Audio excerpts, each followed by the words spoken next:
अस्सलामुअलैकुम dear students, welcome to our YouTube channel nursing with Sadaf Ikram. आज हम डिस्कस करेंगे फंडामेंटल ऑफ नर्सिंग का यूनिट 2 कंसेप्ट ऑफ एलिमिनेशन। ये हमारी डाउ की पीपीटी है और इसी के अकॉर्डिंग हम अपना लेक्चर कंप्लीट करेंगे। सबसे पहले इसके ऑब्जेक्टिव्स को रीड करते हैं। At the end of this unit learner will be able to define elimination pattern, discuss common problems of elimination, identify nursing interventions for common problems of fecal elimination, discuss common problem of urinary elimination, identify nursing interventions for common urinary problems, describe factors that can alter urinary function, discuss nursing processes for a patient with altered elimination pattern। सबसे पहले देखते हैं कि elimination क्या होता है। The process of expelling or moving specially of waste product from the body, यानी कि ये एक वो प्रोसेस है कि आपकी बॉडी से जो भी स्पेशली तौर पे वेस्ट प्रोडक्ट जो होते हैं, जो हमारी बॉडी की यूज़ नहीं करती, जिसकी हमारी बॉडी को नीड नहीं होती, वो एक्सक्रीट आउट हो जाना, एक्सपेल हो जाना। एक्सपेल का मतलब होता है किसी चीज़ का निकल जाना, और रिमूव हो जाना, मिट जाना, या खारिज हो जाना, एक्सक्रीट आउट हो जाना आपकी बॉडी से। तो वो प्रोसेस क्या कहलाता है? एलिमिनेशन। एलिमिनेशन पैटर्न्स क्या है? Elimination patterns describe the regulation, control and removal of by products and waste in the body. Elimination pattern क्या डिस्क्राइब करता है कि जो भी आपकी जो प्रोडक्ट्स वगैरह होती है, उनके जो भी कि उनको क्या करते हैं, पहले रेगुलेट, फिर कंट्रोल, और जो रिमूवल होती है, जो भी वेस्ट प्रोडक्ट होते हैं, उनको क्या करता है, आपकी बॉडी से एक्सक्रीट आउट कर देता है। The term usually refers to the movement of faeces or urine from the body, यानी कि ये एक टर्म है, इसको इस तरीके से बताया गया यूजुअली तौर पे कि जो मूवमेंट ऑफ फेसेस, यानी कि फॉर एग्जांपल स्टूल का पास होना, एक्सक्रीट आउट होना, और यूरिन का एक्सक्रीट आउट होना आपकी बॉडी से, तो वो हमारा एलिमिनेशन पैटर्न कहलाता है। मेन फोकस ऑफ एलिमिनेशन, दो किस्म के एलिमिनेशन होते हैं हमारी बॉडी से। एक होता है यूरिनरी एलिमिनेशन, एक होता है ball elimination. Urinary system filters and excretes urine from the body. Urinary system में क्या होता है कि यूरिन फिल्टर होता है, उसके बाद एक्सक्रीट हो जाता है आपकी बॉडी से। Maintaining fluid, electrolyte and acid base balance. अब ये क्या होता है कि इसमें क्या होता है कि जो यूरिनरी सिस्टम होता है, उसमें यूरिन पहले क्या होता है कि फिल्टर होता है, उसके बाद एक्सक्रीट आउट हो जाता है आपकी बॉडी से। तो आपका जो फ्लूइड है, आपके जो इलेक्ट्रोलाइट्स है, और जो एसिड बेस बैलेंस होता है, इससे क्या होता है कि मेंटेन रहता है। नॉर्मल बॉल फंक्शन, यानी अब बॉल एलिमिनेशन क्या होता है कि जो भी सॉलिड वेस्ट मटेरियल होता है आपकी बॉडी से, वो in the form of faeces, in the form of stool, उससे क्या हो, डायरेक्टली वो एक्सक्रीट आउट हो जाए। तो नॉर्मल बॉल फंक्शन क्या होता है? Provides for the regular elimination of solid waste, यानी कि सॉलिड वेस्ट का एलिमिनेट हो जाना बॉल फंक्शन में आपके ये होता है। अब यूरिनरी एलिमिनेशन हम डिटेल्स में पढ़ते हैं। Urinary elimination depends on the effective functioning of the upper urinary tracks, kidney and ureters, the lower urinary tracks, urinary bladder, urethra and pelvic floor. Urinary elimination जो है कुछ इफेक्टिव फंक्शन पर depend करता है, मतलब कि जो पूरी प्रोसेस हो रहा है, इसमें कुछ ऑर्गन्स भी शामिल होते हैं, उससे क्या होता है, उसके कुछ फंक्शन होते हैं। जैसे अगर हम अपर यूरिनरी ट्रैक की बात करें, तो उसमें क्या होता है कि किडनी होती है और यूरेटर होता है। अब किडनी में क्या होता है कि किडनी में यूरिन की फॉर्मेशन होती है, और यूरेटर्स के थ्रू क्या होता है कि यूरिन जो है वो आपका ब्लैडर में आता है। ये देखें, ये किडनी से आपकी यहाँ पे यूरिन की फॉर्मेशन होगी, और ये आपका यूरेटर्स है, जो ट्यूब लाइक स्ट्रक्चर होता है, जो कि किडनी से यूरिन लेकर आता है आपके ब्लैडर तक, और फिर ब्लैडर से यूरेथ्रा से जो है वो यूरेथ्रा से एक्सक्रीट आउट होता है। लोअर यूरिनरी ट्रैक की अगर बात करें, तो इसमें क्या होता है, यूरिनरी ब्लैडर होता है, यूरेथ्रा होता है, and pelvic floor. Pelvic floor जो है वो आपका ये वाला जो एरिया होता है, इसको हम पेल्विक फ्लोर कहते हैं। तो यहाँ पे क्या क्या प्रेजेंट होता है? यूरिनरी ब्लैडर होता है, यूरेथ्रा होता है पेल्विक फ्लोर पर। तो अपर यूरिनरी ट्रैक में कि फॉर एग्जाम्पल इसमें क्या होता है कि किडनीज की फॉर्मेशन, किडनी में क्या होता है कि यूरिन की फॉर्मेशन हुई, यूरेटर के थ्रू क्या हुआ, यूरिन जो है वो ब्लैडर में आया। अब जब ब्लैडर में आया, उसके बाद क्या होता है, यूरेथ्रा के थ्रू क्या होता है, वो एक्सक्रीट आउट हो जाता है। तो ये होती है यूरिन की एलिमिनेशन। ठीक है, ये पूरा एक प्रोसेस होता है। इसमें कुछ फंक्शंस भी हमारे होते हैं, जैसे किडनी हो गया, ऑर्गन्स जो होते हैं, किडनी अपना फंक्शन प्ले करती है, किडनी फॉर्मेशन करती है यूरिन की। यूरेटर क्या करता है, वो अपना फंक्शन रोल प्ले कर रहा होता है। वो यूरेटर जो है कि यूरिन को जो है वो ब्लैडर तक लेकर आता है। यूरेथ्रा क्या करता है, उसको पहले स्टोर करता है, उसके बाद क्या करता है, यूरेथ्रा से वो एक्सक्रीट आउट हो जाता है। ठीक है, अब urination, the act of urinating also called micturition. जो यूरिनेटिंग का एक्ट है, जो यूरिनेशन का मतलब जो एक्सक्रीशन ऑफ यूरिन है, उस एक्ट को हम मिचुरेशन भी कहते हैं। Micturition, voiding and urination all refer to the process of emptying the urinary bladder. ये जितने भी प्रोसेस हैं जिसको हम मिचुरेशन कहते हैं, मतलब कि यूरिन की एक्सक्रीशन, इसको हम वाइडिंग भी कहते हैं और यूरिनेशन भी कहते हैं। ये सब किससे रिफ़र करते हैं? इन सब में एक ही प्रोसेस होता है कि आपका एम्प्टी जो मतलब कि जो यूरिनरी ब्लैडर है वो एम्प्टी हो जाना। जब आप यूरिन जो है वो एक्सक्रीट आउट कर देते हैं तो उसके बाद क्या होता है कि जो यूरिनरी ब्लैडर होता है वो आपका एम्प्टी हो जाता है। ठीक है, this occurs when the adult bladder contains between 250 and 450 ml of urine. जो अडल्ट ब्लैडर होता है, यूरिनरी ब्लैडर होता है, वो कितना यूरिन कंटेन करता है? 250 टू 450 ml मिलीलीटर यूरिन को कंटेन करता है। और चिल्ड्रन, बच्चों में क्या होता है कि कंसिडरेबली स्मॉल वॉल्यूम में उनका पाया जाता है, क्योंकि उसमें उनकी जो नर्व्स होती हैं वो स्टिमुलेट्स करती है। तो 50 टू 200 ml वहाँ जो उनका जो बच्चों का यूरिनरी ब्लैडर है वो इतना यूरिन कंटेन करता है। अल्टर्ड यूरिन प्रोडक्शन, अब अल्टर यूरिन मतलब कि यूरिन की प्रोडक्शन है उसमें कौन कौन सी चेंजेस आ रही हैं। सबसे पहले हम पढ़ते हैं पॉलीयूरिया और डायूरिसिस। पॉलीयूरिया और डायूरिसिस क्या है? Refers to the production of abnormally large amount of urine, यानी कि लार्ज अमाउंट में जो है यूरिन की प्रोडक्शन हो रही है। ठीक है, उसको हम पॉलीयूरिया कहेंगे और डायूरिसिस कहेंगे। Polyuria can follow excessive fluid intake, a condition known as polydipsia, और may be associated with disease such as diabetes mellitus, diabetes insipidus and chronic nephritis. अब ये क्या होता है कि पॉलीयूरिया जो है ना किसको फॉलो करता है? मतलब कि एक्सेसिव फ्लूइड अगर आप ले रहे हैं तो उससे भी आपको हो सकता है। ठीक है, a condition known as polydipsia, और उस कंडीशन को हम पॉलीडिप्सिया कहते हैं। पॉलीयूरिया ये होता है कि लार्ज अमाउंट में जो है उसकी प्रोडक्शन हो रही है, लेकिन इस कंडीशन को आप क्या नाम देंगे? इस कंडीशन को आप पॉलीडिप्सिया कहेंगे। ठीक है, और ये मतलब कि कुछ डिजीज़ के साथ भी हो सकता है, उनसे एसोसिएट होता है। मतलब कि जैसे हो गया डायबिटीज़ मेलाइटस, जो diabetes insipidus and chronic nephritis. Chronic nephritis basically क्या चीज़ है कि इन्फ्लेमेशन हो जाना आपके इंटरनली किडनीज पर, जो इन्फ्लेमेशन हो जाती है उसको हम कहते हैं क्रोनिक नेफ्राइटिस। तो उसकी वजह से भी क्या होता है कि जो यूरिन की प्रोडक्शन होती है वो एबनॉर्मली लार्ज अमाउंट में होने लगती है। Polyuria can excessive fluid in loss leading to intense thirst, dehydration and weight loss. अब इसमें क्या होता है? पॉलीयूरिया जो है किस चीज़ का सबब बन सकता है? मतलब कि आप अगर आपके जो फ्लूइड लॉस है वो क्या होता है कि जो एक्सेसिव फ्लूइड है आपकी बॉडी में वो लॉस होना शुरू हो जाता है।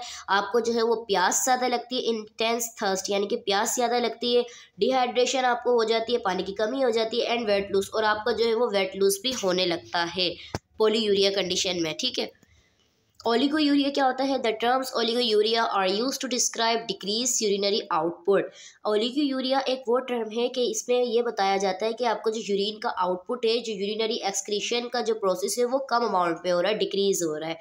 जैसे कि oliguria is low urine output usually less than 500 ml a day, मतलब एक दिन में जो है 500 ml से अगर कम यूरिन आउटपुट है तो वो ओलिगोयूरिया कहलाएगा। अगर एक घंटे में, अडल्ट की बात कर रही हूँ मैं, अगर एक घंटे में 30 ml से कम यूरिन आउटपुट हो रहा है तो वो भी आपका ओलिगोयूरिया में आएगा, क्योंकि एक अडल्ट के लिए जो है 30 ml एन आर उसके लिए जो है वो लाजमी है, और 500 ml पर डे लाजमी है। अब एन्यूरिया क्या है? Anuria refers to a lack of urine production, यानी कि यूरिन की प्रोडक्शन नहीं होना, यूरिन स्टॉप हो जाना, यूरिन का नहीं आना। Oliguria and anuria, this is the most important, and the difference between in these that the oliguria terms describe decrease urinary output, मतलब इसमें जो आउटपुट हो रहा है वो कम अमाउंट में हो रहा है। ठीक है, हो रहा है, एक्सक्रीशन हो रही है, मिचुरेशन हो रही है, वाइडिंग हो रही है, यूरिनेशन हो रही है, लेकिन कम अमाउंट में हो रही है। और एन्यूरिया में क्या हो रही है कि लैक ऑफ यूरिन प्रोडक्शन हो रही है, उसमें यूरिन की प्रोडक्शन ही नहीं हो रही है, उसमें यूरिन आ ही नहीं रहा है। तो इसमें जो है ये डिफरेंस होता है बेसिकली। यूरिनरी फ्रीक्वेंसी क्या होता है? Urinary frequency is voiding at frequent intervals that is more than 4 to 6 times per day. इसकी जो एक फ्रीक्वेंसी बताई गई है, वॉइडिंग की जो फ्रीक्वेंसी वो कुछ इंटरवल्स है, मतलब कि इसमें क्या शामिल है कि मतलब कि 4 से 6 दफ़ा एक दिन में एक्सीट आउट करना, इतनी इसकी फ्रीक्वेंसी है। An increase in take of fluid causes some increase in the frequency of voiding. अब इनटेक ऑफ फ्लूइड अगर आप ज़्यादा ले रहे हैं तो क्या होगा कि फ्रीक्वेंसी ऑफ वॉइडिंग भी आपकी इंक्रीज हो जाएगी। तो किस कंडीशन में ये होता है, जैसे कि यूटीआई हो गया, स्ट्रेस में, and pregnancy can cause frequent voiding of small quantities 50 to 100 ml of urine. इन कंडीशंस में क्या होता है कि आपकी जो वाइडिंग होती है, मतलब कि जो फ्रीक्वेंट वाइडिंग होती है, यूरिन की जो एक्सक्रीशन होती है वो स्मॉल क्वांटिटीज में होती है, जैसे 50 to 100 ml में। ठीक है, total fluid intake and output में भी नॉर्मल। अगर आपको पता है कि आप टोटल फ्लूइड इनटेक ले रहे हैं और आपका आउटपुट भी बिल्कुल जो है वो क्लियर है, तो it means that you are normal. ये में भी नॉर्मल हो सकता है। आपने जितना फ्लूइड लिया और आपको पता है कि उस हिसाब से आपकी बॉडी ने एक्सीट आउट कर लिया यूरिन, तो वो क्या है, नॉर्मल कंडीशन कहलाती है। नॉक्टूरिया। नॉक्टूरिया क्या है? नॉक्टूरिया इज वाइडिंग 2 और मोर टाइम्स एट नाइट। अब यानी कि नॉक्टूरिया एक वो कंडीशन है कि रात के वक्त 2 से 3 बार वाइडिंग करना, एक्सक्रीशन करना, यूरिनेशन करना। Like frequency it is usually express in terms of the number of times the person gets out of bed to void. अब इसकी फ्रीक्वेंसी ऐसे बताई गई है कि एक पेशेंट जो है वो रात के वक्त यानी कि 4 से या 2 से 4 दफ़ा जो है वो एक्सक्रीट आउट करने जा रहा है, तो उस कंडीशन को हम नक्चूरिया कहेंगे। For example nocturia 4। अब ये नक्चूरिया 4 का मतलब ये है कि नक्चूरिया उसकी कंडीशन को तो हम कहेंगे कि वो 2 से 3 बार या 4 बार रात के वक्त जो है वो यूरिन एक्सिट आउट करने जा रहा है। नक्चूरिया 4 का मतलब कि वो 4 दफ़ा जा रहा है। अगर यहाँ नक्चूरिया 3 होता तो इट मीन्स कि वो 3 दफ़ा जा रहा है। नक्चूरिया 2 होता तो इट मीन्स कि वो 2 दफ़ा जा रहा है। जब हम डायग्नोस बनाते हैं, जब हम पेशेंट की डायग्नोस बना रहे होते हैं या हम उसकी हिस्ट्री ले रहे होते हैं, और जब हमें वो कंप्लेन करता है कि रात के वक्त वो इतनी दफ़ा एक्सक्रीट आउट करने जा रहे हैं, तो हम इस तरीके से लिखते हैं नॉक्टूरिया X3, X2 और X4 या X5 के इतनी टाइम्स जो है वो उसको यूरिन जो है वो एक्सक्रीट आउट करने गया है। ठीक है, उसके बाद क्या है, urgency. Urgency is the sudden strong desire to void. There may or may not be great deal of urine in the bladder, but the person feels a need to void immediately. अब urgency में क्या होता है कि person को जो है वो यूरिनेशन फील होना शुरू होता है, लेकिन ये उस सूरत में होता है कि अब पर्सन का जो ब्लैडर है वो एम्प्टी हो या ना हो, मतलब उसमें यूरिन हो और यूरिन ना भी हो, लेकिन पेशेंट को क्या है, ये पर्सन को क्या है, वो यूरिन फील हो रहा है, तो उसको हम अर्जेंसी कहेंगे। जैसे सडनली उसको फील होना। अब यूटीआई में अक्सर किसी को होता है कि यूटीआई में क्या होता है कि यूरिन जो है वो ठीक तरीके से एक्सक्रीट आउट नहीं हो रहा होता, तो सम टाइम जो है वो पेशेंट को क्या कंप्लेन कर रहे होते हैं कि हमें लगता है कि हमें यूरिन नहीं भी आ रहा होता, लेकिन हमें फील हो रहा होता है कि हमें यूरिन आ रहा है। जब आप जो है वो यूरिन एक्सक्रीट आउट करने जाते हैं तो यूरिन जो है वो नहीं आता, लेकिन आपको फील हो रहा होता है कि यूरिन आपको आ रहा है, तो वो कंडीशन हमारी अर्जेंसी में आएगी। अब आते हैं dysuria. Dysuria means voiding that is either painful और डिफिकल्ट। डिसयूरिया का मतलब यही है कि वॉइडिंग यानी कि एक्सक्रीट आउट करना, अब वो पेनफुल हो और डिफ़िकल्ट हो। अब एक्सक्रीट आउट कर रहे हैं, अब आपको क्या हो रहा है, उसमें दिक्कत महसूस हो रही है और पेनफुल भी है और डिफ़िकल्ट भी है, दुश्वारी भी महसूस हो रही है। Often clients will say they have to push to void or that burning accompanies or follows voiding. अब अक्सरी तौर पे जो क्लाइंट्स होते हैं वो क्या कंप्लेन कर रहे होते हैं कि जब वो एक्सक्रीट आउट करने जाते हैं तो उनको क्या होता है, जब वो वाइडिंग करने जाते हैं तो उनको बर्निंग होती है, डिफ़िकल्ट होती है, पेन होता है। द बर्निंग में भी desired is severe like a hot poker और लाइक अ सनबर्न। और जो बर्निंग होती है वो किस तरीके की होती है, वो बहुत ज़्यादा सीवियर होती है, जैसे कोई हॉट पोकर हो या जैसे सन बर्न कर रहा होता है ना, इस तरीके की बर्निंग उनको वॉइडिंग के दौरान होती है, एक्सक्रीशन के दौरान होती है। तो वो फिर क्या होता है, जब हम उनसे हिस्ट्री लेते हैं या जब हम उनसे पता करते हैं तो वो हमें फिर अपनी जो है कंप्लेन लिखवा रहे होते हैं। तो वो कौन सी कंडीशन में आएगा, वो आएगा आपका डिसयूरिया में आएगा। ठीक है, उसके बाद है हमारा एन्यूरेसिस। एन्यूरेसिस में क्या है, enuresis is involuntary urination in children beyond the age when voluntary bladder is control is normally acquired usually 4 or 5 years of as. Enuresis में क्या होता है कि जो बच्चों में जो है ना वो इनवॉलंटरी यूरिनेशन होती है, और आमतौर पर जो 4 से 5 साल के जो बच्चे होते हैं उनका जो यूरिनरी ब्लैडर होता है वो वॉलंटरी होता है, मतलब कि वो नॉर्मली कंट्रोल कर सकते हैं, तो उसको हम एन्यूरेसिस कहते हैं। यूरिनरी इनकंटिनेंस क्या है, यूरिनरी इनकंटिनेंस यूआई और इनवॉलंटरी लीकेज ऑफ यूरिन और loss of bladder control. It is a health symptom not a disease. Urinary incontinence basically वो होता है कि यूरिन पर कंट्रोल ना होना, यूरिन की लीकेज हो जाना इनवॉलंटरी तौर पर, यानी कि कंट्रोल ना होना, ब्लैडर का जो कंट्रोल ऑफ ब्लैडर होता है वो लॉस हो जाना, और ये क्या है, एक हेल्थ सिम्टम है, ये कोई डिजीज़ नहीं है जिसको हम यूआई कहते हैं, यूरिनरी इनकंटिनेंस कहते हैं। अब इसकी इसकी जो है वो 4 मेन टाइप्स होती हैं। Types of urinary incontinence, the 4 main types of urinary incontinence are stress urinary incontinence, urge urinary incontinence, mix urinary incontinence, overflow incontinence. ठीक है, ये बेसिकली 4 टाइप्स होती हैं, इनको हम फर्दर डिस्कस करते हैं। सबसे पहले हम पढ़ते हैं stress urinary incontinence SUI। Stress urinary incontinence SUI occurs because weak of pelvic floor muscles causing urine leakage with such activities. For example, laughing, coughing, sneezing or any body movement that puts pressure on the bladder. अब stress urinary incontinence में क्या होता है कि जो आपका pelvic floor के जो मसल्स होते हैं ना वो वीक होते हैं। ठीक है, उसकी वजह से क्या होती है कि यूरिन की जो लीकेज होती है ना, वो यूरिन की जो इनकॉन्टिनेंस होती है, मतलब कि ओवरफ्लो हो जाना, यानी कि यूरिन का लीक हो जाना, उसमें कुछ एक्टिविटीज़ भी शामिल होती है। फॉर एग्जाम्पल, कुछ पेशेंट या कुछ पर्सन ऐसे होते हैं कि जो लाफिंग के दौरान मतलब हंस रहे होते हैं, तो उनकी क्या होती है कि यूरिन के जो है वो लीकेज हो जाती है। और कफिंग के दौरान भी अक्सर कुछ पेशेंट्स को हो जाता है, स्नीजिंग के दौरान हो जाता है। और अगर आप कोई भी बॉडी मूवमेंट कर रहे हैं जिसकी वजह से आपके ब्लैडर पर प्रेशर पड़ रहा हो या वो स्ट्रेस में हो, तो उसको हम जो है ना SUI यानी कि स्ट्रेस यूरिनरी इनकॉन्टिनेंस का नाम देते हैं। अगर पेशेंट हमारे पास आ रहा है और वो कंप्लेन कर रहा है कि ड्यूरिंग स्नीजिंग ही और she lose his control of SUI, तो इट मीन्स कि वो कौन सी फॉर्म में आएगा, स्ट्रेस यूरिनरी इनकॉन्टिनेंस में। ठीक है, SUI is not related to emotional stress, but it is caused by increased pressure or stress on the bladder, as well as anatomical changes to the urethra and pelvic floor muscles weakness. अब देखें, stress urinary incontinence वो stress नहीं है जो emotional एक stress होता है। नाम सुन के पता चल रहा है स्ट्रेस यूरिनरी इनकॉन्टिनेंस, तो इसका मतलब ये नहीं है कि आप कोई इमोशनली स्ट्रेस पे बैठे हो और तब यूरिन लीकेज हो जाए, नहीं। इसका मतलब ये है कि आपके ब्लैडर पर स्ट्रेस पड़ना, यानी कि प्रेशर पड़ना, दबाव पड़ना, तनाव महसूस होना, और क्या होता है साथ साथ उसमें एनाटॉमिकल चेंजेस आना यूरिथ्रा में। आपके पेल्विक फ्लोर जो मसल्स हैं वो क्या होते हैं, वीक हो जाते हैं, तो उसको हम क्या कहते हैं, स्ट्रेस यूरिनरी इनकॉन्टिनेंस कहते हैं। बेसिकली वो कंडीशन, वो फॉर्म क्या कहलाती है, SUI, स्ट्रेस यूरिनरी इनकॉन्टिनेंस। और यूरिनरी इनकॉन्टिनेंस क्या होता है, this type of incontinence is describe as an urgent need to void and the inability to stop micturition passage of urine.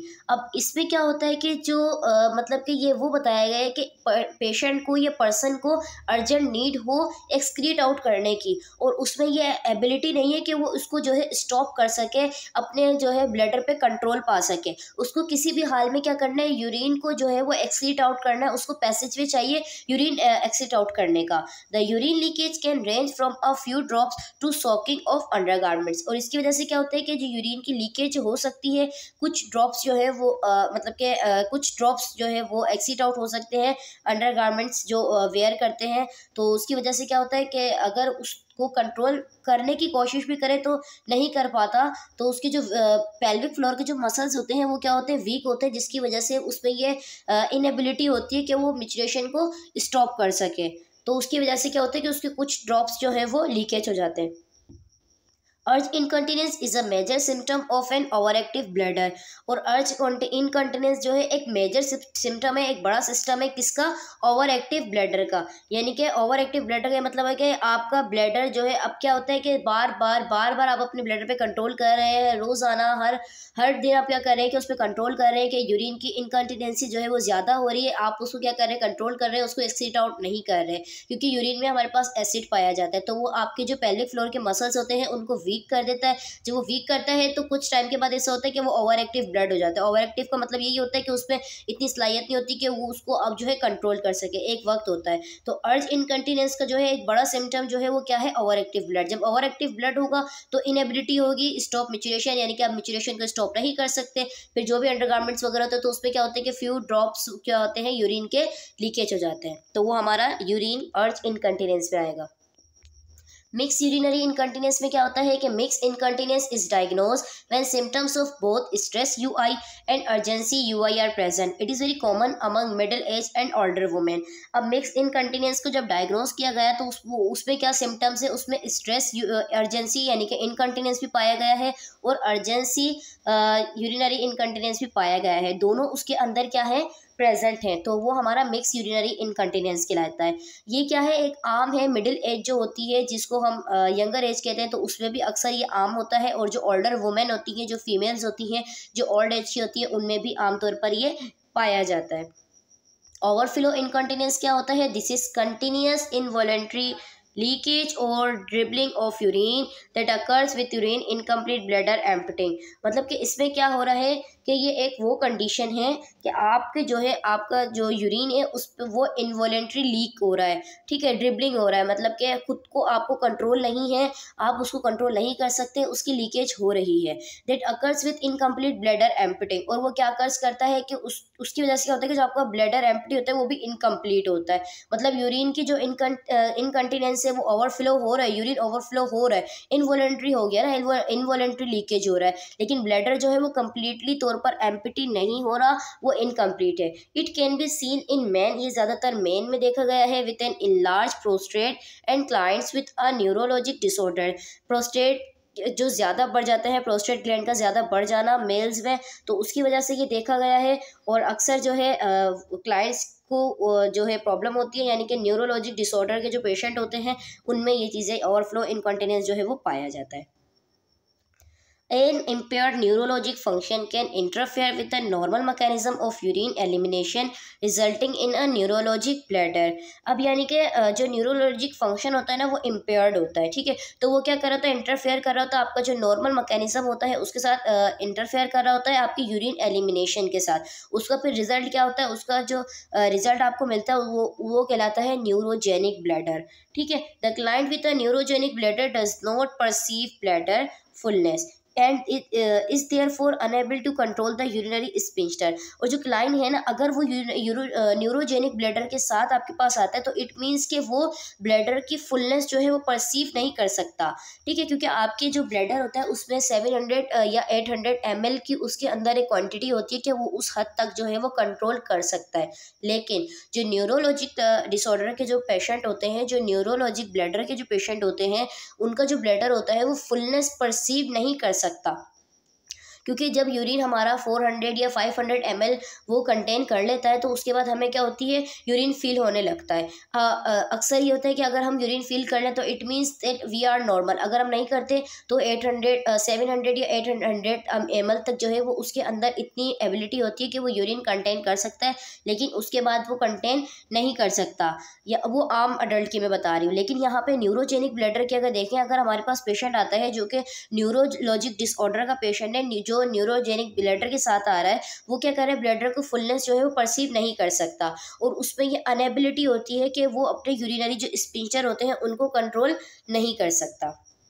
Urinary retention क्या होती है, when emptying the bladder is impaired urine accumulates and the bladder becomes over distended, a condition known as urinary retention. यानी कि जब आपका bladder जो है वो इम्पेयर्ड है, एम्प्टी नहीं है, ठीक है, इम्पेयर्ड है, और जो यूरिन है वो आपका अक्यूमुलेट कर रहा है ब्लैडर की तरफ, तो उसके बाद क्या हो रहा है कि वो ओवर डिस्टेंड हो रहा है ना। ओवर डिस्टेंड की वजह से आपकी जो वो कंडीशन कहलाएगी उसको यूरिनरी रिटेंशन कहेंगे। मतलब कि आपका जो ब्लैडर है वो प्रॉपरली तौर पर क्या होता है कि एम्प्टी नहीं हो रहा, यूरिन एक्सीट आउट करने के बाद वो क्या कहते हैं कि यूरिनरी जो है ना आपका ब्लैडर जो है वो प्रॉपरली तौर पर या मुकम्मल तौर पर वो है एम्प्टी नहीं हो रहा, उसमें यूरिन है, तो आपको क्या होता है, रिटेंशन होती है, उस कंडीशन को हम कहेंगे urinary retention. Common causes of urinary retention include prostatic hypertrophy, enlargement यानी कि surgery and some medications. Common जो आम इसके जो यूरिनरी रिटेंशन का जो सबब बनती है वो क्या क्या चीज़ें, प्रोस्टेटिक हाइपरट्रॉफी, इनलार्जमेंट यानी कि प्रोस्टेटिक ग्लैंड्स का बढ़ जाना, सर्जरी वगैरह एंड कुछ मेडिकेशंस वगैरह होती है ना। जिसकी वजह से यूरिनरी रिटेंशन होती है। क्लाइंट्स विथ यूरिनरी रिटेंशन में experience overflow incontinence eliminating 25 to 50 ml of urine at frequent intervals. अब क्लाइंट क्या होता है, क्लाइंट यूरिनरी रिटेंशन के साथ आ रहा है, उसको ये एक्सपीरियंस है कि उसका जो मतलब कि जो ओवरफ्लो हो रहा है ना, इनकंटिनेंस ओवरफ्लो हो रहा है उसका, और एलिमिनेटिंग उसको कितनी हो रही है कि 25 to 50 ml उसको यूरिन जो है फ्रीक्वेंटली एक्सक्रीट आउट हो रहा है। The bladder is firm and distended on palpation it may be displace to one side of the mid line. अब ब्लैडर जो है वो क्या हुआ कि फर्म एंड डिस्टेंडेड हो गया। जब पल्पेट करते हैं ना, जब मतलब कि जब हम पेशेंट को चेक कर रहे होते हैं, पल्पेशन पर क्या हो रहा है, उसकी वो जो यूरिन है ना, यूरिनरी ब्लैडर है ना, वो अपनी साइड चेंज कर रहा है, वो डिस्प्लेस हो रहा है one side of the mid line के वन साइड की तरफ आ रहा है, क्योंकि वो क्या है कि फर्म भी है और डिस्टेंट भी है। और वो डिस्टेंट भी हो गया क्योंकि क्या हो रहा है कि आपका जो ब्लैडर है वो इम्पेयर्ड है, सही से एम्प्टी नहीं हो पा रहा, ठीक है। तो उसकी वजह से क्या हो रहा है कि यूरिनरी रिटेंशन हो रही है। जब पल्पेट कर रहे होते हैं तो उसमें क्या होता है कि वो डिस्प्लेस हो रहा होता है, सही। फैक्टर्स इन्फ्लुएंसिंग यूरिनरी एलिमिनेशन, कुछ फैक्टर्स हैं जो कि यूरिनरी एलिमिनेशन पर इन्फ्लुएंस करते हैं, असर करते हैं, जैसे कि growth and development, infants and childrens. Infants are born without urinary control, most will develop this between the ages of 2 and 5 years। अब इन्फेंट्स जो होते हैं, मतलब कि जो न्यू बॉर्न बेबीज़ की जो बाद वाली मतलब की जो स्टेज होती है, जो मंथली बेबीज़ होते हैं, इन्फेंट्स उनको कहते हैं। तो वो जो बॉर्न होते हैं, उनकी जो पैदाइश होती है, तो उन पर क्या होता है, यूरिनरी कंट्रोल के साथ नहीं होते, विदाउट यूरिनरी कंट्रोल के साथ होते हैं, क्योंकि वो खुद से कंट्रोल नहीं कर सकते। उनके क्या होता है कि मसल्स भी क्या होते हैं, वीक होते हैं। मोस्ट विल डेवलप, ज़्यादातर जो बच्चों में होता है ना, वो कौन सी एज में होता है, ज़्यादातर जो बच्चे कवर कर लेते हैं, डेवलप हो जाता है, वो 2 to 5 years में हो जाता है मोस्टली, ज़्यादातर। After 50 years the excretory function of the kidney diminished with age. अब 50 साल के बाद, क्या होता है कि जो एक्सक्रीटरी यानी कि जो फंक्शंस ऑफ द किडनीज के जो फंक्शन होते हैं ना, वो डिसमिनिश हो जाते हैं, गायब हो जाते हैं। यानी कि वो किडनी में इतनी सलाहियत नहीं होती है, इतनी एबिलिटी नहीं होती है कि वो जो है प्रॉपरली तौर पे, जिस तरीके से एक यंगर अडल्ट का जो है यूरिन फॉर्मेशन होती है किडनीज़ में, इस तरीके से वो उसी एज में कर सके। तो क्या होता है कि उसमें जो है इतनी एबिलिटी नहीं होती। एल्डरली अडल्ट्स में क्या होता है, increase frequency because of loss of muscle tones. अब जो फ्रीक्वेंसी होती है ना, वो बढ़ जाती है, क्यों? क्योंकि उनकी जो मसल टोन होती है वो कम होती है। इसकी वजह से क्या होता है कि जो एल्डरली अडल्ट्स का जो किडनीज वगैरह के फंक्शन होते हैं और जो फ्रीक्वेंसी वगैरह होती है वो बढ़ जाती है। इंक्रीज फ्रीक्वेंसी यानी कि यूरिन की फ्रीक्वेंसी का बढ़ जाना, और किसकी वजह से? क्योंकि हमारी जो मसल टोन्स वगैरह होती है वो लॉस हो रही होती है। अब है psycho social factor. Social factors में क्या है, privacy, sufficient time, appropriate position, anxiety, stress. ये भी हमारे जो है इफेक्ट कर रहा होता है यूरिनरी एलिमिनेशन में, कि प्राइवेसी हो तो यूरिन एक्सीट आउट करना चाहिए, सफिशिएंट टाइम हम देख रहे होते हैं, एप्रोप्रिएट पोजीशन देखते हैं, और एंजाइटी होती है। फिर क्या होता है कि स्ट्रेस होता है। फ्लूइड एंड फूड इंटेक में क्या है, इंक्रीज फ्लूइड इंटेक का ज़्यादा लेना। Caffeine increase urinary frequency, caffeine का हमने जिक्र किया था, जो कि अक्सर कुछ फूड्स में पाया जाता है, एक किस्म का केमिकल होता है जो कि आपके नर्वस सिस्टम में हाइपोक्रिटिन केमिकल को, एड्रेसिन केमिकल को जो है वो बढ़ा देता है। तो उसकी वजह से क्या होता है, आपको नींद भी ज़्यादा आने लगती है, और आपकी जो यूरिनरी फ्रीक्वेंसी होती है उसको भी ये बढ़ा देता है। अल्कोहल इंक्रीज फ्लूइड आउटपुट, जो अल्कोहल होता है वो क्या करता है कि आपका जो फ्लूइड आउटपुट होता है उसको इंक्रीज कर देता है। Fluids high in sodium can cause fluid retention. अब फ्लूइड्स जो है उसमें अगर सोडियम ज़्यादा है तो वो किस चीज़ का सबब बन सकता है, फ्लूइड रिटेंशन उससे हो सकती है। मेडिकेशंस क्या है, diuretic increase urine formation by preventing the reabsorption of water and electrolytes from the tubules of the kidney into the blood stream. Certain drugs changes colour of urine. Medication में क्या है, जो डायूरेटिक होती है, मतलब कि यूरिन की consistency को बढ़ा देना, वो क्या करती है कि यूरिन फॉर्मेशन को जो है वो इंक्रीज, यूरिन की जो फॉर्मेशन होती है उसको इंक्रीज कर देती हैं, और जो मतलब के वाटर जो इलेक्ट्रोलाइट्स होते हैं ना उनको प्रिवेंट करती हैं, उनको रीअब्सॉर्प्शन से मतलब के बचाती हैं आपकी किडनी से, यानी कि ब्लड स्ट्रीम में जो है वो फॉर्मेशन ना हो। सर्टेन ड्रग्स, कुछ ड्रग्स जो होती हैं वो क्या करती है, यूरिन के कलर को चेंज कर देती हैं। मसल टोन क्या है, regular exercise lead to strong muscles, contraction and control of the external sphincter. Muscle tone का मतलब ये होता है कि जो आप रेगुलर एक्सरसाइज कर रहे होते हैं तो वो आपके मसल्स को क्या करता है, स्ट्रॉन्ग करता है। कंट्रैक्शन होती है उसमें, ठीक है। उसके बाद क्या होती है, एक्सटेंशन एंड फ्लेक्शन, एक्सटेंशन हो रही होती है मसल्स में, तो क्या होता है कि जो आपके एक्सटर्नल स्फिंक्टर होते हैं वो कंट्रोल होते हैं, ठीक है। उसके बाद पैथोलॉजिकल कंडीशंस में अगर हम देखें तो उससे क्या हो सकता है, रीनल फेलियर हो सकता है यानी कि kidney failure, diabetes mellitus, urinary stones जिसको हम कैलकुलस भी कहते हैं, hypertrophy of the prostate gland. तो ये कुछ फैक्टर्स हैं जो कि यूरिन कंसिस्टेंसी में या इनकंटिनेंस में आते हैं। अब आते हैं नर्सिंग असेसमेंट पर। नर्सिंग असेसमेंट अगर हम एज अ नर्स असेसमेंट करें तो कैसे, a complete assessment of a clients urinary function include the following. जब हम उसका कंप्लीट यूरिनरी फंक्शन मतलब कि असेसमेंट करेंगे तो कुछ फंक्शंस हैं उसमें शामिल हैं। कैसे करेंगे, nursing history, first of all हमें हिस्ट्री लेनी होगी। फिजिकल असेसमेंट, फिजिकल असेसमेंट करेंगे of the genito urinary system, GUS, यानी कि हम क्या करेंगे, उसका जो जेनिटो यूरिनरी सिस्टम होगा उसका असेसमेंट करेंगे, उसको हाइड्रेशन स्टेटस देखेंगे और उसके यूरिन का एग्जामिनेशन करेंगे, ठीक है। तो ये कुछ है प्रोसेस है, कुछ फंक्शंस है जो हम असेसमेंट के दौरान करेंगे। Relating the data obtain to the result of any diagnostic test and procedures. Data के मुताबिक कुछ टेस्ट हैं, कुछ डायग्नोस्टिक वगैरह जो टेस्ट वगैरह होते हैं, जो प्रोसीजर्स वगैरह होते हैं, वो भी हम क्या करेंगे, ऑब्टेन करेंगे रिलेटेड टू डेटा, जो भी हमारा डेटा होगा। अब आते हैं सब्जेक्टिव डेटा। नर्सिंग हिस्ट्री में सब्जेक्टिव डेटा में क्या है, normal voiding patterns and frequency, appearance of the urine और any recent changes. Subjective data में हम उससे ये पूछेंगे कि नॉर्मल वॉइडिंग पैटर्न में मतलब कि आपकी जो फ्रीक्वेंसी है वो बरकरार है, आपकी जो यूरिन है और उसमें किसी किस्म की कोई चेंजेस वगैरह तो नहीं हो रही।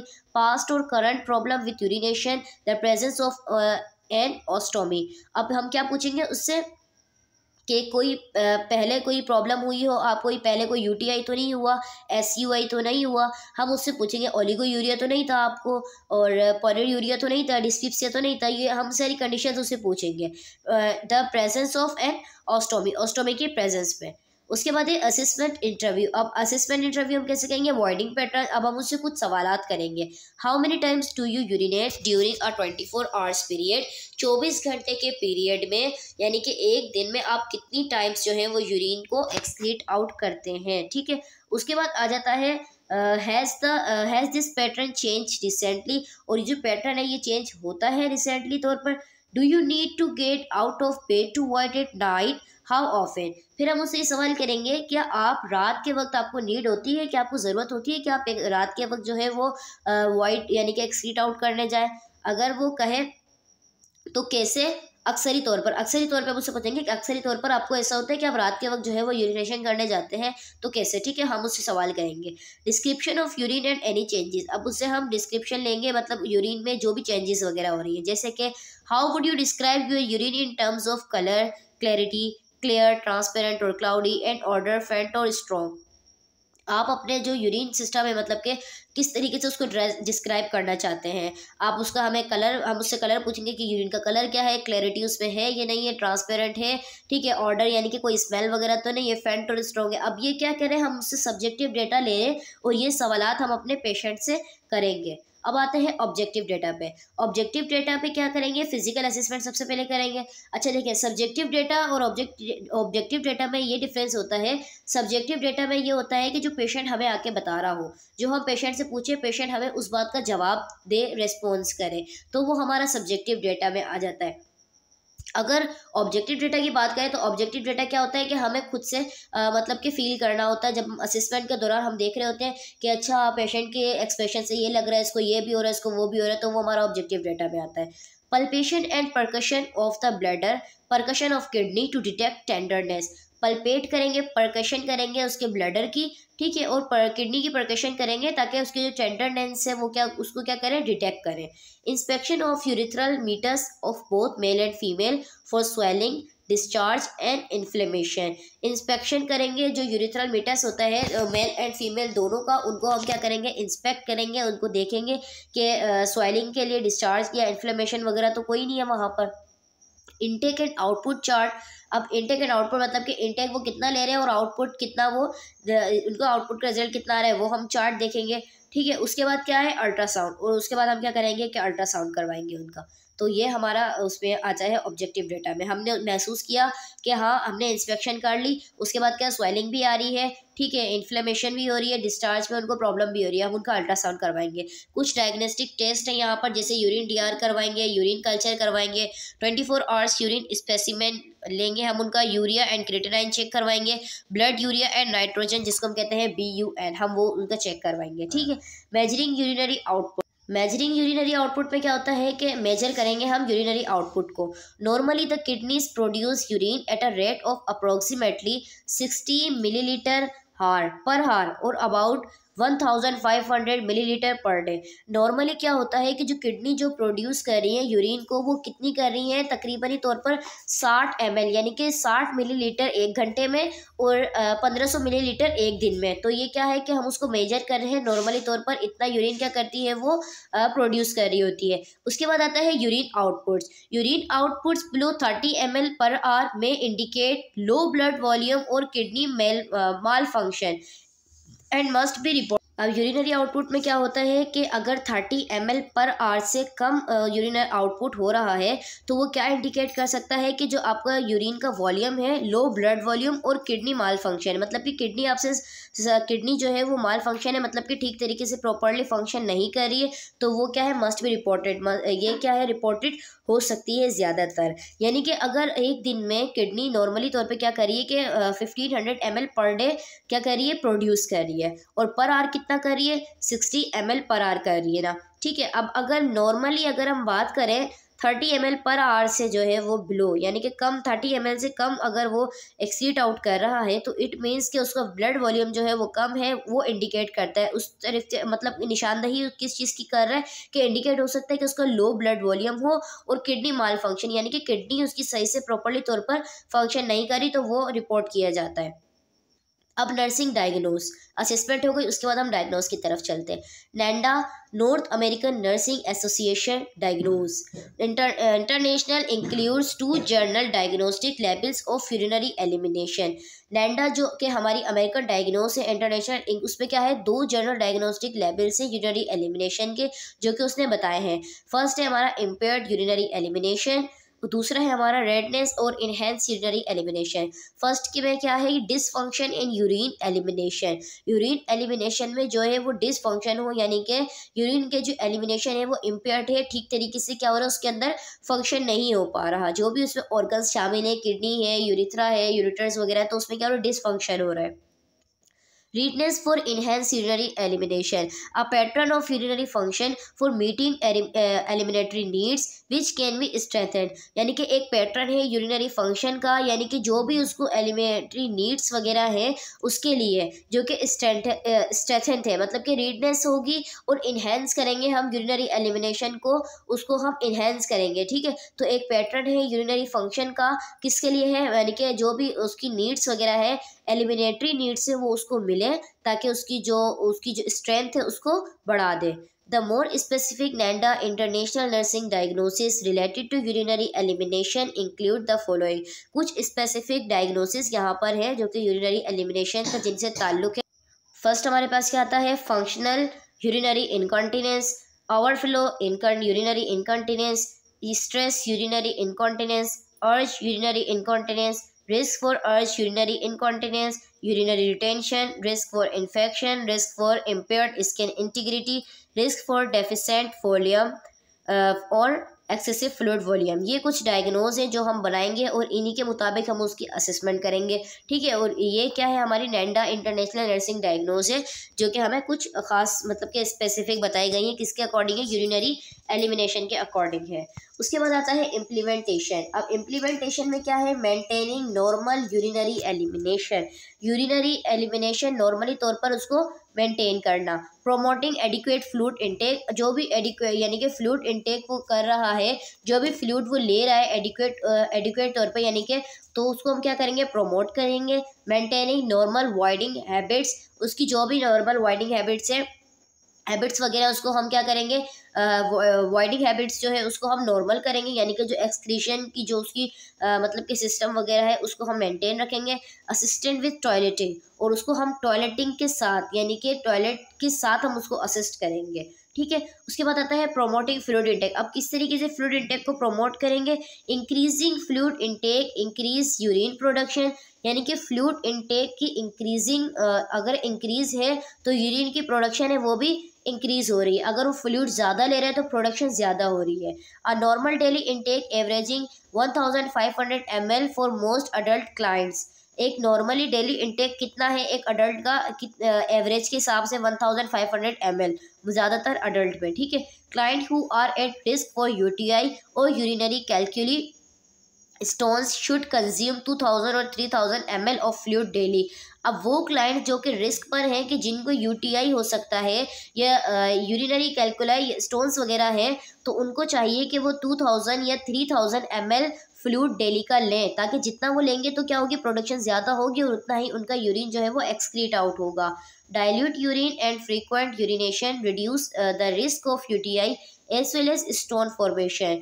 यूरिन क्या होता है कि उसकी जो यूरिनेशन होती है ना, फ्रीक्वेंट यूरिनेशन क्या होती है कि जो यूटीआई का जो यूटीआई के लिए जो रिस्क होता है उसको रिड्यूस करती है कि आपको यूटीआई हो सकता है, उसको उस रिस्क को क्या करती है, रिड्यूस करती है, और साथ साथ स्टोन की जो फॉर्मेशन होती है उसको भी रिड्यूस कर रही होती है। Increase fluid intake may be contraindicated for some clients such as peoples with kidney failure or heart failure.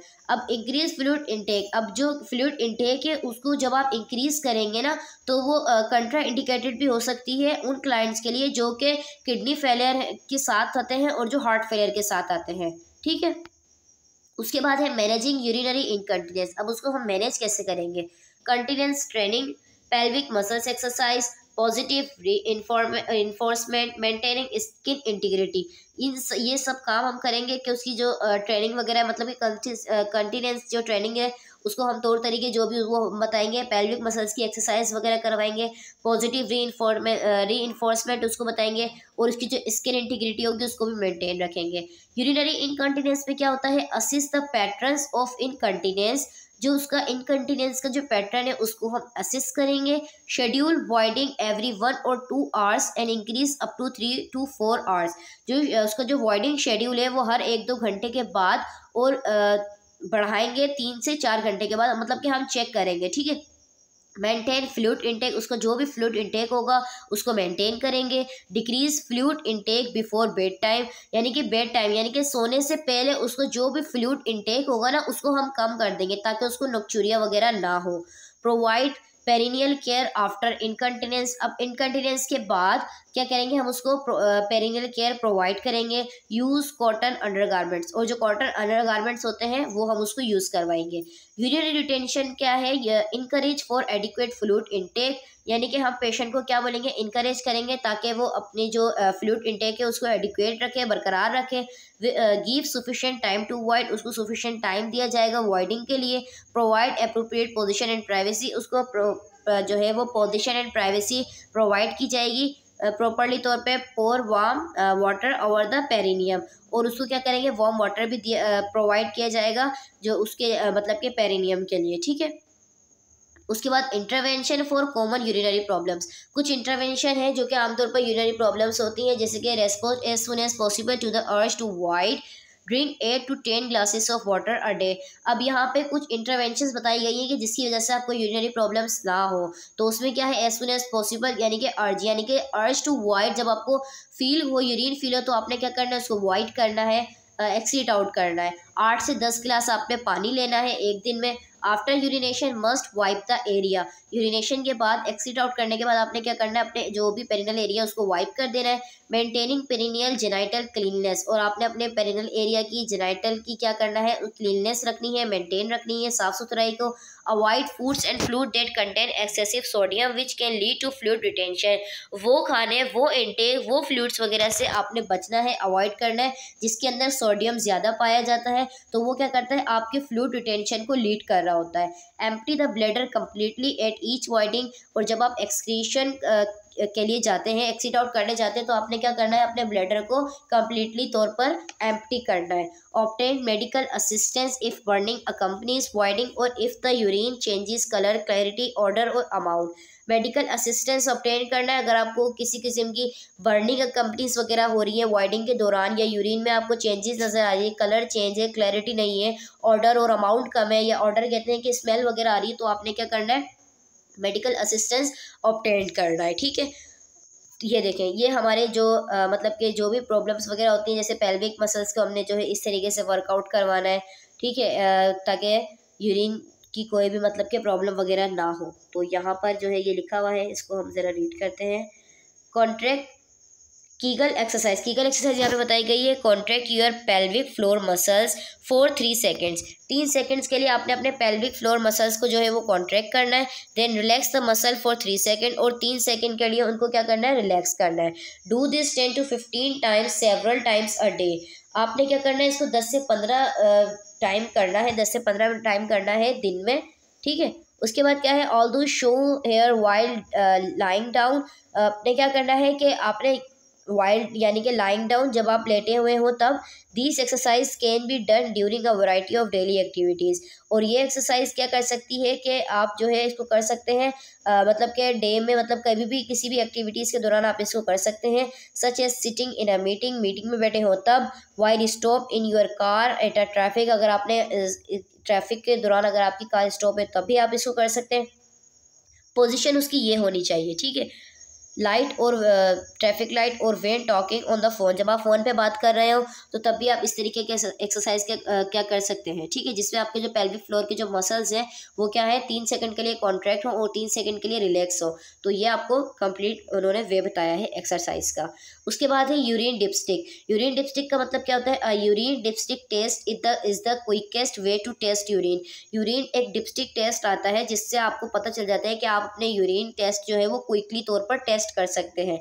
It involves dipping a specially treated paper strip into a sample of your urine. The results are usually available within 60 to 120 seconds. इसमें क्या होता है कि जो मतलब कि specially treated paper आता है जिसके अंदर एक स्ट्रिप मौजूद होती है, उसको आपने क्या करना है, डिप करना होता है, और उस ताकि आपने मतलब कि आपने जो है सैंपल ऑफ यूरिन लेना है। उसके बाद आपके पास जो स्पेशली ट्रीटेड पेपर की जो स्ट्रिप आती है आपने उसको डिप करना है।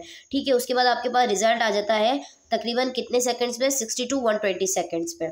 यहाँ पे मेथड्स आपको बताए गए हैं। Procedure for this test are shown below. यहाँ पे बताए गए, collect a fresh urine sample in a clean dry container and label. आपने वो कंटेनर लेना है जो कि ड्राई हो, जो कि क्लीन हो, और लेबल उस पर लगा हुआ हो। वहाँ उस पर उस कंटेनर में आपने क्या करना है, यूरिन को कलेक्ट करना है। Dip strip into the urine and remove excessive urine. Left the strip to stand for 1-2 minutes in room temperature. अब आपने क्या करना है, जो स्ट्रिप आपको दी गई है आपने उसको डिप करना है यूरिन में, और जो बाकी का जो यूरिन है वो आपने क्या करना है, रिमूव कर देना है, यानी कि एक्सक्रीट कर देना है। ठीक है, रिमूव कर देना है बिल्कुल। उसके बाद आपने स्ट्रिप को जो है नॉर्मल टेम्परेचर, रूम टेम्परेचर पे 1 से 2 मिनट उसको स्टैंड करना है, पकड़ना है। उसके बाद आ जाता है read the changes of colour. अब आपने जो कलर उसका चेंज हो रहा है उसको देखना है, of each pad by comparing it with the colour chart manually using necked eyes. जो आपको कलर चार्ट दी गई है, आपको कलर चार्ट आगे फ्रंटली तौर पे ये बताई गई है, कलर चार्ट के मुताबिक आपने उसको देखना है कि कौन से कलर पे जाके आपका यूरिन शो हो रहा है। Read the test strip automatically using automated reagent strip reader. उसके बाद क्या करना है, आपने टेस्ट स्ट्रिप को जो है वो रीड करना है ऑटोमेटिकली तौर पर। आपने जो है वो रीजेंट स्ट्रिप जो है रीडर, यानी कि खुद से ही आप उसको चेक कर सकते हैं कि अगर इसमें ये कलर आ रहा है तो वो क्या शो कर रहा है। ठीक है, यहाँ पर देखें ये आपको कलर चार्ट्स बताई गई है। यहाँ पे कुछ आपको कलर्स दिए गए हैं और उसके मुताबिक आपको बताया गया है कि अगर ये कलर है तो क्या चीज़ नेगेटिव है, क्या चीज़ पॉजिटिव है। सबसे पहले हम इसको देखते हैं ल्यूकोसाइट्स नेगेटिव, जिसको LEU से शो करवाया गया है। ये जो है अगर इस कलर का कलर आपके पास शो हो रहा है तो इट मीन्स कि वो नॉर्मल है। इस तरह है तो ट्रेस है, फिर स्मॉल है, मॉडरेट है और लार्ज अमाउंट में। ठीक है, ये कुछ कलर्स यहाँ पे शो किए करवाए गए हैं। उसके बाद आता है NIT यानी कि नाइट्रेट नेगेटिव। नाइट्रेट नेगेटिव का जो कलर है अगर आप यहाँ पे देखें तो आपको हल्का सा बिल्कुल माइनर सा नज़र आ रहा है। ये कलर यहाँ पे जो है वो प्रेजेंट है, ये कलर है, तो इट मीन्स कि नाइट्रेट जो है वो नॉर्मल है, नेगेटिव है। इतना होगा या फिर इतना होगा तो ये क्या होगा कि वो जो है वो 1.5 degree of uniform pink colour, यानी कि इतना जो है वो नॉर्मल नहीं है। ठीक है, पॉजिटिव नहीं है। उसके बाद है प्रोटीन। प्रोटीन हम देखेंगे ये नेगेटिव है, ये ट्रेस है। फिर अगर इतना है तो 30% बड़ा है, इतना है तो 100%, इतना है तो 300 और इतना है तो 2000 और या उससे ज़्यादा। फिर हम पीएच देखेंगे कि पीएच कितना है, उसमें इतना 5.0 है, ये 6.0 है, 6.5 है, 7.0 है, 7.5 है, 8.0 एंड 8.5। ये आपको कलर्स जो है ना स्ट्रिप में ही शो होंगे। ये जो आपको स्ट्रिप यहाँ पे दिखाई जा रही है, यहाँ पर आपने क्या करना है, सबसे पहले कंटेनर लेना है, स्ट्रिप को डिप करना है, बाकी यूरिन को रिमूव कर देना है। ये जो स्ट्रिप में आपको कलर दिखाई देंगे, फिर स्ट्रिप से आपको ऑटोमेटिकली पता चल जाएगा कि इसके अंदर क्या तरीका है और क्या तरीका नहीं है। आपने क्या करना है, फिर अपनी कलर चार्ट को देखना है कि उसके अंदर क्या चीज़ बताई जा रही है। आगे देखते हैं ब्लड। अगर आपको बताया जा रहा है नेगेटिव, ये ट्रेस है, moderate trace, small, moderate and large amount, यानी कि नॉन हेमोलाइज्ड, हेमोलाइज्ड, ठीक है, वो बताया गया है यहाँ पे कि नॉन हेमोलाइज्ड है, यानी कि ब्लड वगैरह है उसमें या नहीं है। उसके बाद है स्पेसिफिक ग्रेविटी देखते हैं, 1000%, 1000.5, 1010, 1015, 1020, 1025 एंड 1030। KET कीटोन हम चेक करेंगे, ये इतना जो है ना इतना नेगेटिव होता है। ये ट्रेस 5%, 15%, 40%, मॉडरेट 80% और 160% लार्ज अमाउंट में चला जाएगा। ग्लूकोज हम चेक करें तो इतना नेगेटिव होता है पर dual 1 to 10 at the yield. And उसके बाद क्या है 100 एंड 250, 500, 1000 एंड 2000 और या उससे ज़्यादा।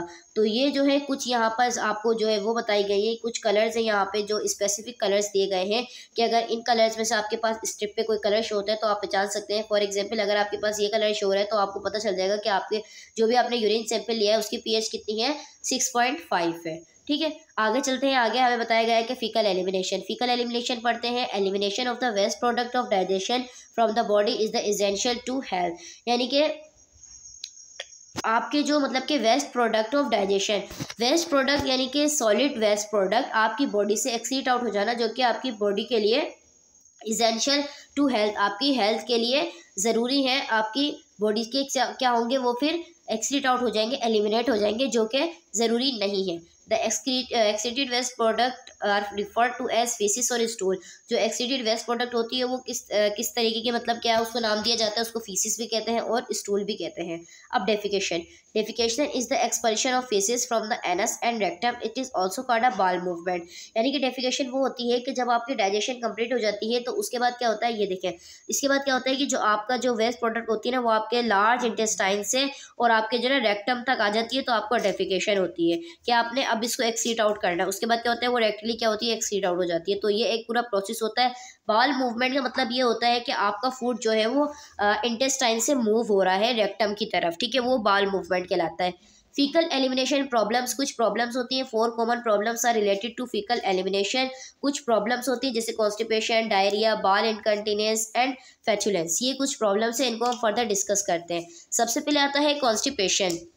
कॉन्स्टिपेशन में be defined as fewer than 3 bowel movements पर वीक। कॉन्स्टिपेशन वो होता है मतलब कि जिसको हम उर्दू में कहते हैं कब्ज़ वगैरह।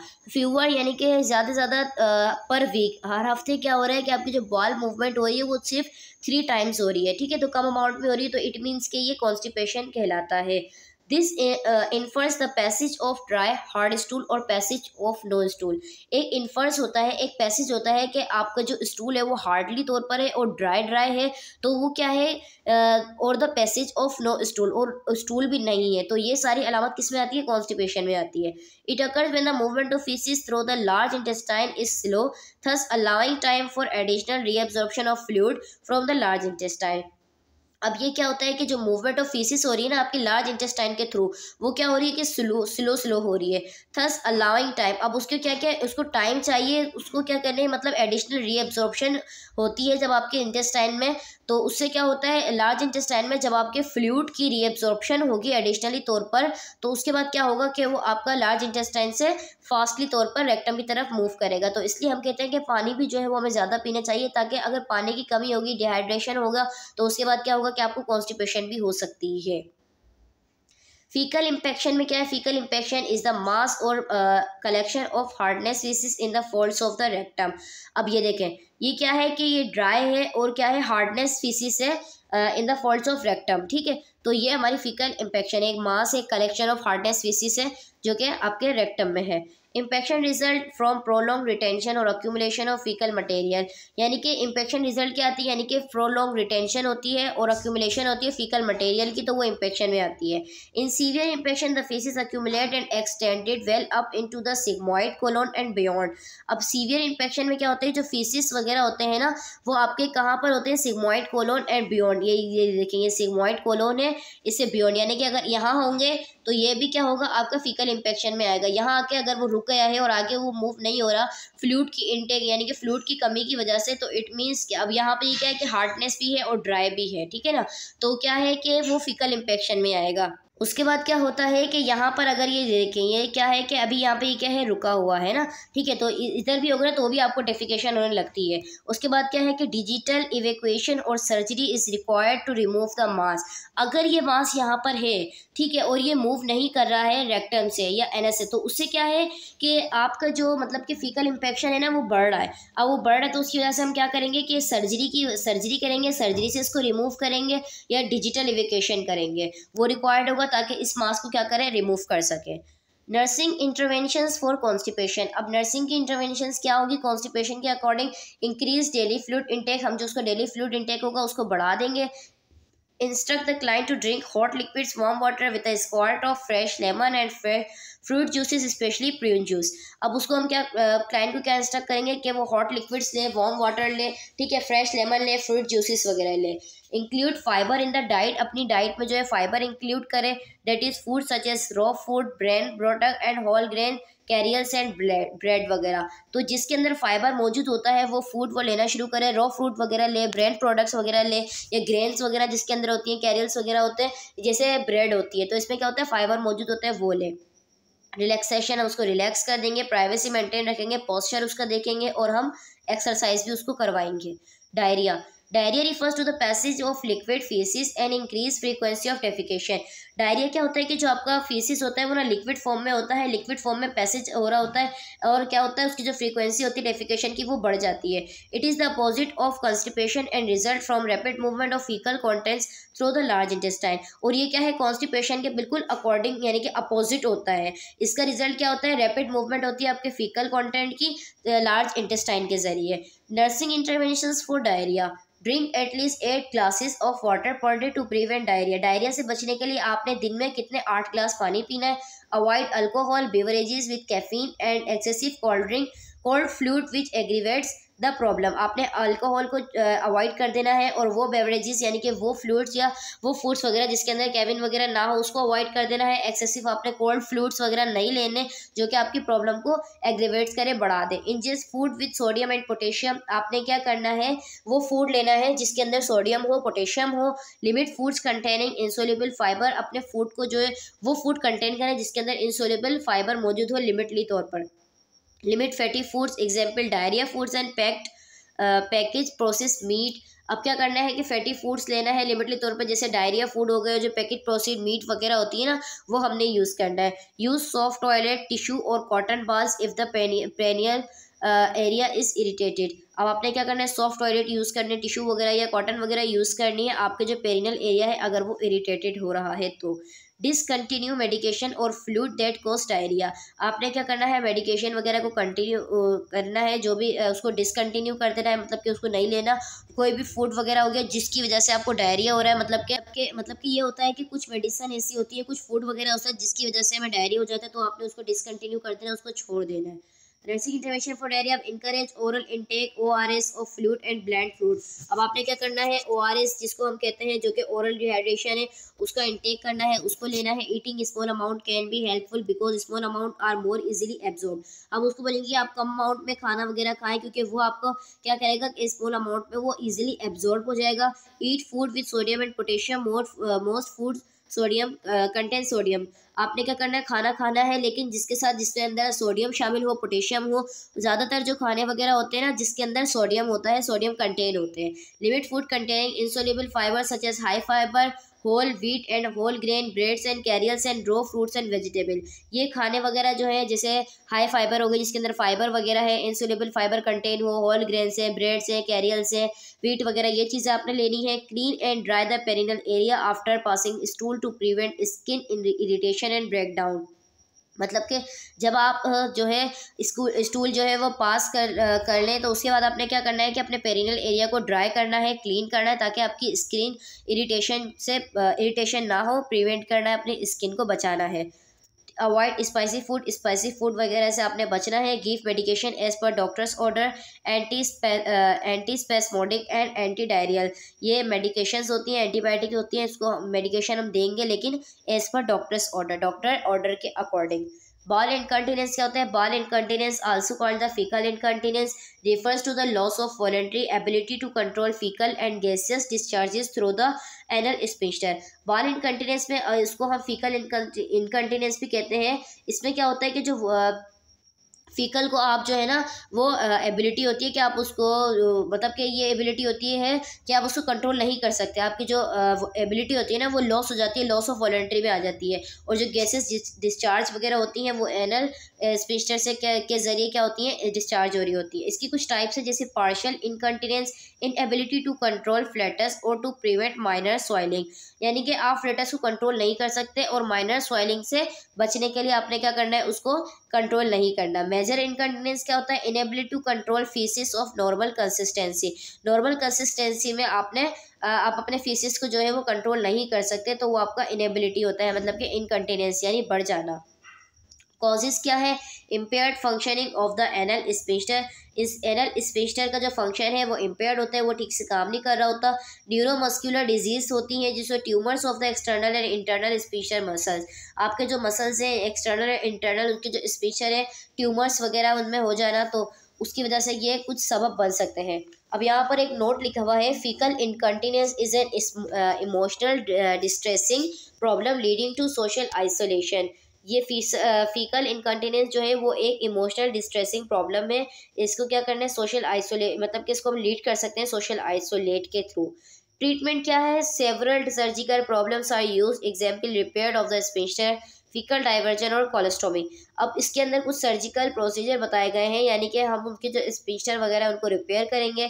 फीकल डाइवर्जन और जो कोलोस्टोमी वगैरह है उसको हम सर्जिकली तौर पर सर्जिकली प्रोसीजर से उसको हम क्या करेंगे, रिपेयर करेंगे।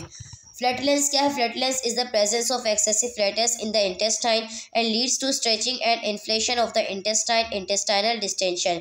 Flats is the accumulation of gas in the GI tract. Flatulence basically वो होता है कि आपकी जीआई ट्रैक्ट में गैस का जमा हो जाना।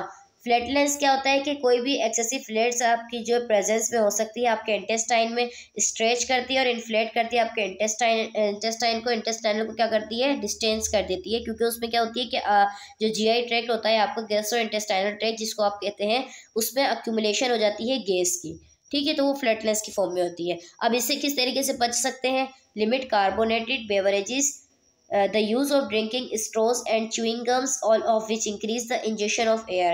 वो चीज़ें जो कि आपकी एयर की जो मतलब कि इंजेक्शन ऑफ एयर है उसको बढ़ा दें, जैसे च्युइंगम हो गई, ड्रिंकिंग स्ट्रॉस वगैरह हो गई, उससे आपने क्या करना है, उसको यूज़ करना है। यानी कि फॉर एग्जांपल कार्बोनेटेड बेवरेजेस होते हैं या च्युइंगम वगैरह होती है या ड्रिंकिंग स्ट्रॉज होती हैं, वो स्ट्रॉज आपने लेनी है जो कि आपकी इंजेक्शन ऑफ एयर को इंक्रीज कर दें। Avoid gas forming food such as cabbage, beans, onion and cornflowers. और उन चीज़ों से आपने बचना है जो कि गैस फॉर्मिंग फूड्स होती हैं, जैसे कैबेज हो गया, बीन्स हो गए, अनियंस हो गए और कॉलीफ्लावर वगैरह हो गए, ठीक है। उसके बाद आता है nursing interventions for common problems, promoting regular defecation. Regular defecation को हम प्रोमोट करेंगे। तो इसमें क्या करना होता है कि जो रेगुलर डेफिकेशन था हम उसको किस तरीके से प्रोमोट कर सकते हैं। The nurse can help clients achieve regular defecation by attending to the provision of privacy, timing, nutrition and fluids, exercise, positioning. हम एक नर्स किस तरीके से हेल्प कर सकती है क्लाइंट की कि वो रेगुलर डेफिकेट करे, यानी कि उसकी जो प्रोविजन ऑफ प्राइवेसी हम उसको मेंटेन रखेंगे, टाइमिंग का ख्याल रखेंगे, न्यूट्रिशन एंड फ्लूइड्स को हम चेक करेंगे, एक्सरसाइज करवाएंगे और पोजिशनिंग भी चेंज करेंगे। Administering prescribe medication. अब जो उसको मेडिकेशन वगैरह दी गई हैं, प्रिस्क्राइब हैं डॉक्टर्स के ऑर्डर के अकॉर्डिंग, हम उसको एडमिनिस्टर करेंगे। लैक्सेटिव्स देंगे, सपोजिटरीज वगैरह प्रोवाइड करेंगे अगर उसको कॉन्स्टिपेशन है तो, ठीक है। उसके बाद क्या है, एडमिनिस्ट्रिंग एनिमास, ठीक है। और एंटी डायरियल देखेंगे, एंटी फ्लैटुलेंस देखेंगे कि डॉक्टर ने अगर उसको सपोजिटरीज वगैरह प्रोवाइड किया है कि आपने इसको ये देना है, प्रिस्क्राइब किया है। उसके बाद क्या होता है एंटी डायरियल, अगर डायरिया के लिए कोई उसको मेडिकेशन दी गई है या फ्लैटुलेंस की वजह से कोई मेडिकेशन दी गई है तो उसको हम एडमिनिस्टर करेंगे, वो हम देखेंगे। Digital removal of a faecal impaction. Digital removal involves breaking up the fecal mass digitally and removing it in portions. Digital removal involves में आ जाता है यानी कि fecal mass को जो है वो break करना और उसको क्या करना है portion में क्या करना है remove करना, ठीक है। bowel training programs में क्या आता है for clients who have chronic constipations, यानी कि वो clients जो के chronic constipation के साथ हैं, frequent infections और fecal incontinence, bowel training programs में भी हेल्पफुल, उनके लिए जो है हम इम्पेक्शन फ्रीक्वेंट रखेंगे और उनको फीकल इनकंटिनेंस का बताएंगे। बॉडी ट्रेनिंग प्रोग्राम्स उनके लिए हम बताएंगे, वो उनके लिए क्या हो सकता है, मतलब कि हेल्पफुल हो सकता है ना, उनको अगर हम समझाएंगे, बताएंगे, इंस्ट्रक्ट करेंगे एज अ नर्स क्लाइंट को। The program is based on factors within the client's control and is designed to help the client establish normal defecation. ये जो प्रोग्राम आप उसके लिए बनाएंगे, प्रोग्राम कहते हैं कि एक मंसूबा बनाना, एक पेशेंट को बताना, तो the clients control and is design to help the client establish, clients के लिए क्या होगा कि हेल्पफुल होगा और वो क्या कहता है कंट्रोल कर सकता है। ये उसके लिए एक डिज़ाइन है, मतलब कि एक तरीका है कि आप उसके क्लाइंट को क्या करें, नॉर्मल डेफिकेशन को इस्टेब्लिश कर रहे हैं। Such matters as food and fluid intake, exercise and defecation habits are all considered. इसमें कुछ मैटर्स वगैरह जैसे फूड एंड फ्लूइड इनटेक का हम देखेंगे, एक्सरसाइज करवाएंगे, डेफिकेशन हैबिट्स का हम ख्याल रखेंगे, एंड तो ये क्या है सारे उससे जो है कंसिडर हैं। कुछ ये जितने भी मैटर्स वगैरह है ना, ये उसके अंदर क्या कहते हैं नर्सिंग इंटरवेंशंस होती हैं ताकि कॉमन प्रॉब्लम से वो बच सके, ठीक है। तो ये हमारी आज की पीपीटी थी। अगर इसके अकॉर्डिंग आपको कोई भी क्वेश्चन वगैरह है तो आप अपना क्वेश्चन कमेंट सेक्शन में पूछ सकते हैं। Thank you so much.